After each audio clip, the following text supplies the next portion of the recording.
पिछड़ा वर्ग कल्याण संघ के द्वारा आज देश की राजधानी दिल्ली के अकबर रोड स्थित अखिल भारतीय कांग्रेस कमेटी कार्यालय पर पिछड़े वर्ग कल्याण संघ के द्वारा घेराव एवं अपनी मांगों को लेकर विरोध प्रदर्शन किया और कहा कि कांग्रेस द्वारा अपने घोषणा पत्र में किए गए वादों को पूरा करे। जिस तरह कांग्रेस ने 2024 के लोकसभा के घोषणा पत्र में अपने वादे किए थे उनको पूरा किया जाए।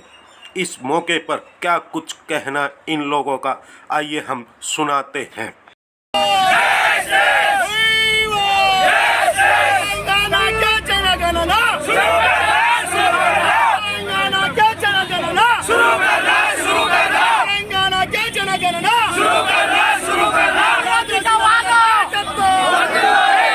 వ్యాప్తంగా ఒకవేళ కాంగ్రెస్ ప్రభుత్వం ఏర్పాటు అయితే దేశవ్యాప్తంగా కులగణన చేస్తా అని చెప్పేసి మాట ఇచ్చినటువంటి రాహుల్ గాంధీ మీకు బీసీ సంక్షేమ సంఘం నుంచి, యువజన సంఘం, విద్యార్థి సంఘం నుంచి ఒకటే సవాల్ విసురుతున్నాము.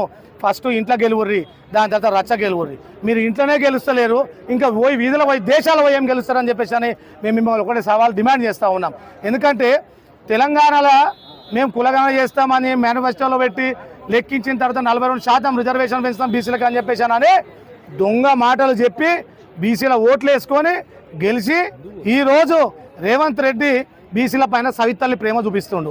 ఎందుకంటే కులగణన చేస్తామని చెప్పి తీర్మానం చేసుడు మీ వంతే, 150 కోట్ల బడ్జెట్ చేసుడు మీ వంతే, మంత్రులు, ఎమ్మెల్యేలు, ముఖ్యమంత్రులు సీట్లు కూడా తినిపించినాం కాబట్టి మీకు అందరికీ సంతోషకరమైన వార్త అని చెప్పి, అయినా కూడా మీరు మాత్రము నిమ్మకు నీరెత్తినట్టు కులగణన చేస్తే దేశ సమగ్ర అభివృద్ధి కోల్పోతుంది, రాష్ట్ర సమగ్ర అభివృద్ధి కోల్పోతుంది, మేము ఈ ఎలక్షన్స్ తర్వాతనే చేస్తామని అంటే 5 ఏళ్ల వరకు బీసీలు ఈ సర్పంచులు కానీ, ఎంపీటీసీలు కానీ, జెడ్పీటీసీలు కానీ, జెడ్పీ చైర్పర్సన్లు కానీ రిజర్వేషన్లు కోల్పోయి అందరు రోడ్ల మీద పడి మీ ఎంబడి జిందాబాద్లు కొట్టుకుంటూ మిమ్మల్ని భుజాలు ఎత్తుకొని తిరుగుతుంటే మీరు పైశాచిక ఆనందం పొందామనుకుంటున్నారు. రేవంత్ రెడ్డి ఖచ్చితంగా మీరు మాత్రం ఈ కులగణన లెక్కించిన తర్వాతనే ఈ స్థానిక సంస్థల ఎలక్షన్ పోవాలని చెప్పేసి ఈరోజు బీసీ సంక్షేమ సంఘం జాజుల సీనన్న ఆధ్వర్యంలో ఇక్కడ మొత్తము ఢిల్లీలోని ఏసీసీ కార్యాలయాన్ని ముట్టడించడం జరిగింది.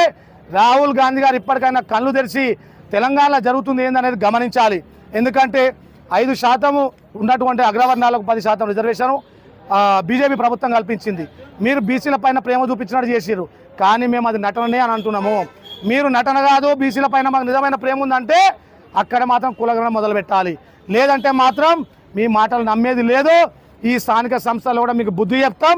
హైదరాబాద్ పోయిన తర్వాత అక్కడ నాంపల్లిలోని గాంధీ భవన్ కూడా 10,000 మంది బీసీ నాయకులతోని గాంధీ భవన్ కూడా ముట్టడిస్తామని చెప్పి హెచ్చరిస్తున్నాము.